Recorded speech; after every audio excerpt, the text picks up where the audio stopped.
par Agirout, qui est l'agence d'exécution de l'État pour la réalisation, l'entretien, la réhabilitation et la construction des infrastructures routières. Ce programme est financé avec le concours de la Banque mondiale. C'est le programme d'amélioration de la connectivité des zones agricoles qui concerne les zones centre et est de notre pays. Et dans le cadre de ce programme, il y a eu un appui institutionnel qui nous permet de mener cette activité de sensibilisation en vue de la préservation du patrimoine routier. Vous savez que la route constitue pour nos pays un outil extrêmement important pour le développement. J'avais l'habitude de dire point de route, point de développement, parce que c'est celle-là qui permet de connecter les territoires, mais aussi de transporter les personnes et les biens.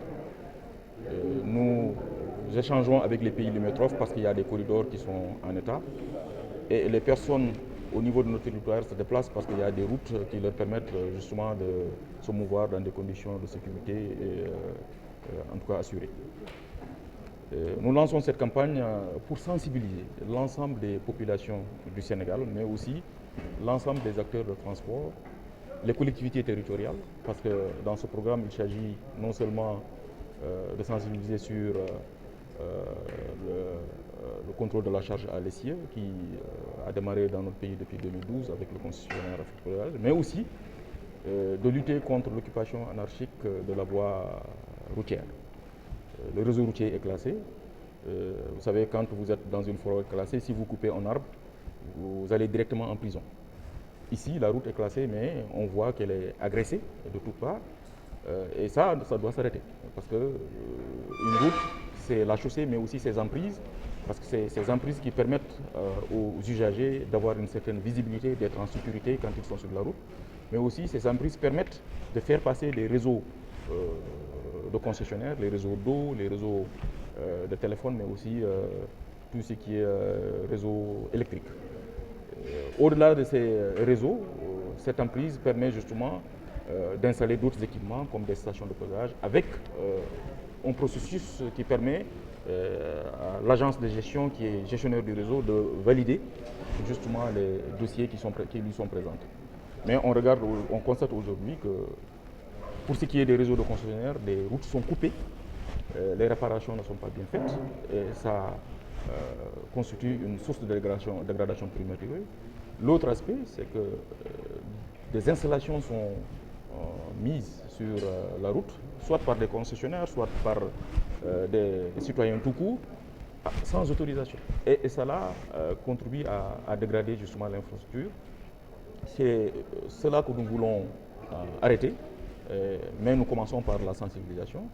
Vous savez que le Premier ministre déjà a sorti une circulaire le 13 décembre dernier dans le cadre des mesures conservatoires pour la lutte, pour la prévention et la lutte contre l'insécurité routière. Cette circulaire est d'application immédiate, mais nous avons tenu quand même à organiser ces campagnes de sensibilisation dans le processus de mise en œuvre de cette libération des emprises pour en tout cas que nul n'en ignore. Voilà un peu ce qui en tout cas gouverne l'action que nous menons ce matin dans le cadre de ce programme important. Je pense que dans le processus, nous avons un consultant, MSA, qui est chargé de mener en relation avec Agirout et tous les acteurs, en tout cas les cibles, toutes les cibles du moins, la campagne de sensibilisation.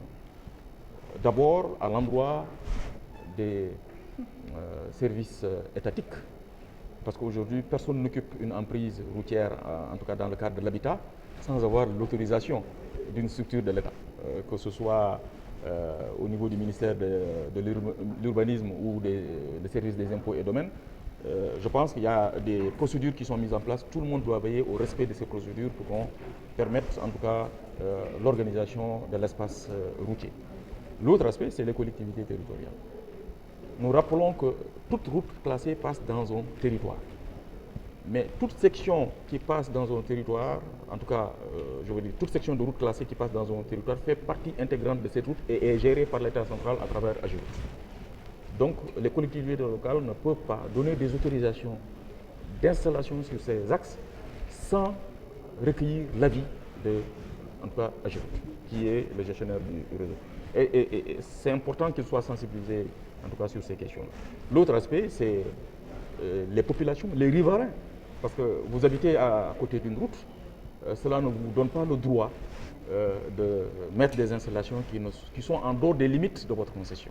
Et on constate au Sénégal, même pour se parquer, c'est difficile parce qu'il y a quelqu'un qui vient, qui prend le trottoir et qui met sa bordure et empêche le citoyen lambda de pouvoir, en tout cas, circuler librement. Donc, c'est des choses qu'il faut combattre. Donc, MSA est sensibilisé sur cette question.